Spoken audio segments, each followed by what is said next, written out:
డబ్బు, అనారోగ్యం, ఉద్యోగం, వ్యాపారం, అప్పులతో బాధపడుతున్నారా? మీకోసమే లాంచ్ యువర్ ఫ్యూచర్ ప్రోగ్రామ్. నమస్తే, వెల్కమ్ టు సుమన్ టీవీ. నేను విష్ణు. ప్రస్తుతంతో పాటు certified financial planner doctor Bachchu Anil Kumar గారు ఉన్నారు. వారితో మాట్లాడదాం. సార్ నమస్తే. సార్ అనిల్ కుమార్ గారు. నమస్తే విష్ణు గారు. సార్ అనిల్ కుమార్ గారు, ఈఎల్ఎస్ఎస్ ట్యాక్స్ సేవర్ ఫండ్స్ గురించి ఆల్మోస్ట్ అందరికీ తెలుసు. మ్యూచువల్ ఫండ్స్లో ఇన్వెస్ట్ చేసి అందరికీ తెలుసు. దీంట్లో 3 years పాటు లాక్-ఇన్ పీరియడ్ ఉంటుంది. సరే, ఇదంతా బాగానే ఉంది.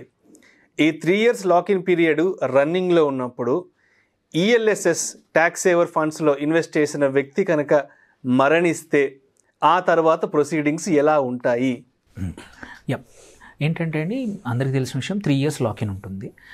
సో 3 years లోపల ఏమైనా జరిగితే ఇన్వెస్ట్ చేసిన వ్యక్తి, అది జాయింట్ అకౌంట్ కాదనుకోండి, ఇండివిజువల్ వ్యక్తి పైన ఉండింది అనుకోండి, ఫోలియో, నార్మల్ ప్రాసెస్లో ఎవరైతే నామినీ ఉన్నారో నామినీ పేరు మీద యూనిట్స్ అన్నీ ట్రాన్స్ఫర్ అవుతాయి. ఓకే, యూనిట్స్ ట్రాన్స్ఫర్ అవుతాయి, లాక్-ఇన్ బ్రేక్ అవుతుంది. లాక్-ఇన్ బ్రేక్ అయిపోయి నార్మల్ ప్రాసెస్ అవుతుంది. అండ్ ఏమవుద్దంటే వాళ్ళు అలాగే కంటిన్యూ చేస్తే అక్కడి నుంచి వాళ్ళకి లాక్-ఇన్ ఏమి ఉండదు, ఎందుకంటే అది అన్లాక్ అయిపోయిన యూనిట్స్ లాగా అవుతాయి అన్నమాట. సో ఆ తర్వాత వాళ్ళ ఇష్టం. వాళ్ళు ఎక్కువ రోజులు ఉంచుకొని మళ్ళీ ఇంకొక లాంగ్ టర్మ్, అంటే 1 year ప్లస్ ఉంచుకున్నారనుకోండి, అది ఒక లాంగ్ టర్మ్ క్యాపిటల్ గెయిన్స్ లాగా ట్యాక్సేషన్ పడుతుంది ఎప్పుడు విత్డ్రా చేసుకున్నా, విచ్ ఈజ్ 10% అనమాట. ఇది అబవ్ 1 lakh, అంటే సపోజ్ ఒక ఈ ఈఎల్ఎస్ఎస్ ఫండ్స్ మొత్తం ఒక 3 లక్షలు 4 లక్షలు ఉన్నాయి, పెరిగిన అమౌంట్తో కలిపి ఒక 5-5.5 లక్షలు అయింది అనుకుందాము. సో వాళ్ళ పైన ట్రాన్స్ఫర్ అయ్యాక ఒక 1 year తర్వాత చేశారు. అప్పుడు ఈ 5-5.5 పోయి 7-8 లక్షలు అయింది అనుకుందాం అనుకోండి. మొత్తం ఒకేసారి తీశారనుకోండి, ప్రాఫిట్ ఏదైతుందో, ప్రాఫిట్ ఎప్పటి నుంచి అంటే ద డే ఇన్వెస్టెడ్, మరణించిన వ్యక్తి ఎప్పటి నుంచి మొదలు పెట్టాడో ఆ ఒరిజినల్ కాస్టే తీసుకుంటారనమాట. ఏది మీకు ట్రాన్స్ఫర్ అయిన కాస్ట్ కాదు, ఎవరైతే నామినీ పేరు మీద కాస్ట్ కాదు, ఒరిజినల్ వ్యక్తి పేరు మీద తీసుకొని ఆ రోజు నుంచి లాంగ్ టర్మ్ క్యాపిటల్ గెయిన్స్, ఇది మన పైన ట్రాన్స్ఫర్ అయ్యాక కూడా మనం 1 year ఉంచితే, so long term capital gains 1 lakh first profit వరకు ఫ్రీ. బియాండ్ 1 lakh ఏదైతే ఉందో ఆ ప్రాఫిట్ మీద 10% లాంగ్ టర్మ్ క్యాపిటల్ గెయిన్. అలా కాకుండా మన ట్రాన్స్ఫర్ అయ్యాక ఇమ్మీడియట్గా తీసేస్తే అది షార్ట్ టర్మ్ క్యాపిటల్ గెయిన్స్ కింద ఎస్టీజీసీ, దానిలాగా షార్ట్ టర్మ్ వచ్చేసి 15% ట్యాక్సేషన్ అవుతుంది. సో ఇది ఇంపార్టెంట్ అనమాట, ఈ డిఫరెన్సియేషన్ ఇంపార్టెంట్. సో మనము ట్రాన్స్ఫర్ అయిన వ్యక్తి మీద ఎన్ని రోజులు ఉంచుకుంటారు, వాళ్ళు ఎన్ని రోజులు ఇన్వెస్ట్ చేస్తారనే దాన్ని బట్టి ట్యాక్సేషన్ అవుతుంది.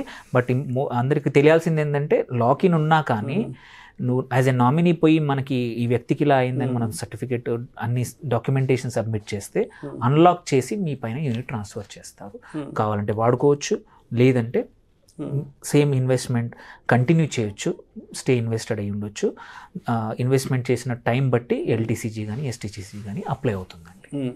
సో దీంట్లో అంటే కన్ఫ్యూజన్ అది అలా కాకుండా, ఇండివిజువల్ కాకుండా జాయింట్ ఉన్నారనుకోండి, సో ఈ ఇబ్బంది ఏం రాదు, ఎందుకంటే ఆటోమేటికల్లీ ఇద్దరు అప్లికెంట్ 1 అప్లికెంట్ 2 ఉన్నారు కాబట్టి, సో అప్లికెంట్ 2 పైన జరుగుతుంది. అప్లికెంట్ 2 కూడా లేకపోతేనే అట్లాంటి ఇష్యూలోనే ఈ ఇష్యూ వస్తుంది. So it's very simple, break అయిపోతుంది.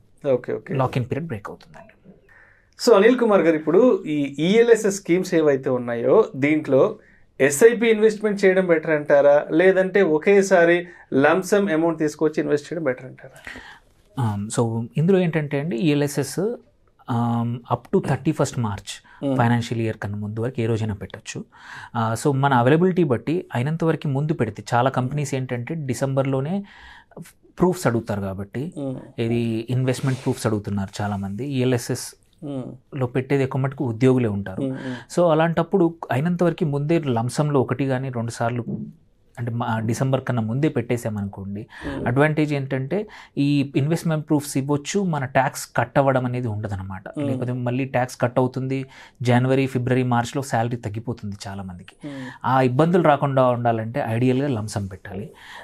కానీ నా దగ్గర అంత అమౌంట్ లేదంటే మాత్రం ఎస్ఐపి మొదలు పెట్టుకొని ప్రతి నెల పెట్టేసుకుంటే సరిపోతుంది. బట్ ఐడియల్గా మాత్రం ఐ సజెస్ట్ ఈఎల్ఎస్ఎస్లో మాత్రం ఎస్ఐపి కన్నా లంసమ్ పెట్టేసి 1-2 సార్లు డిసెంబర్ కన్నా ముందు పెట్టేస్తే మీకు కావాల్సిన ప్రూఫ్స్ వస్తాయి, ఇన్కమ్ ప్రూఫ్స్. మళ్ళీ మీరు రీక్యాల్కులేషన్, ట్యాక్స్ మన శాలరీలోంచి కట్ అయ్యి 3 నెలలు జీతం తక్కువ రావడం అనే ఇబ్బంది రాకుండా ఉంటుంది. ఆల్సో మళ్ళీ మన ఇన్కమ్ ట్యాక్స్ ఫైలింగ్ చేసి దాన్ని అడ్జస్ట్మెంట్ చేయాల్సిన అవసరం ఉండదు అన్నమాట. So ideally I suggest December లోపల 1-2 ఇన్స్టాల్మెంట్లు మనకు కావాల్సిన అమౌంట్ 60,000, 70,000, 1,50,000 వరకు ఉంటుంది ఈఎల్ఎస్ఎస్. సో మనకి ఎంత అవసరమో అంతే. ఇంకొక ఇంపార్టెంట్ ఏంటంటే ఈఎల్ఎస్ఎస్లో అవసరానికన్నా ఎక్కువ పెట్టినా మీరు 3 years ఒట్టిగా లాక్ చేస్తున్నారు. మనకు అవసరం వచ్చినప్పుడు డబ్బులు యాక్సెస్ ఉండదు. సో ఇంపార్టెంట్, చాలామంది మర్చిపోయి పెట్టేస్తూ ఉంటారు. బట్ మన స్కూల్ ఫీజులు, పిల్లల స్కూల్ ఫీజులు కానీ, ఇన్సూరెన్స్లు కానీ, or home loan principal repayment కానీ, మన education loan prepayment, capital payment, ఇవన్నీ ఏటీసీ కింద, సేమ్ ఏటీసీ కింద వస్తాయి. కాబట్టి ఎంత అవసరమో చూసుకొని పెట్టడం చాలా ఇంపార్టెంట్. సో లంసమ్ ఎస్ఐపి అనేది కన్నా I prefer in this case మన లంసమే బెటర్ అండి. Right, thank you so much doctor Anil Kumar గారు. థ్యాంక్ యూ అండి. సుమన్ టీవీలో మీ పర్సనల్ అండ్ బిజినెస్ ప్రమోషన్స్ కోసం కింది నెంబర్కి కాంటాక్ట్ చేయండి.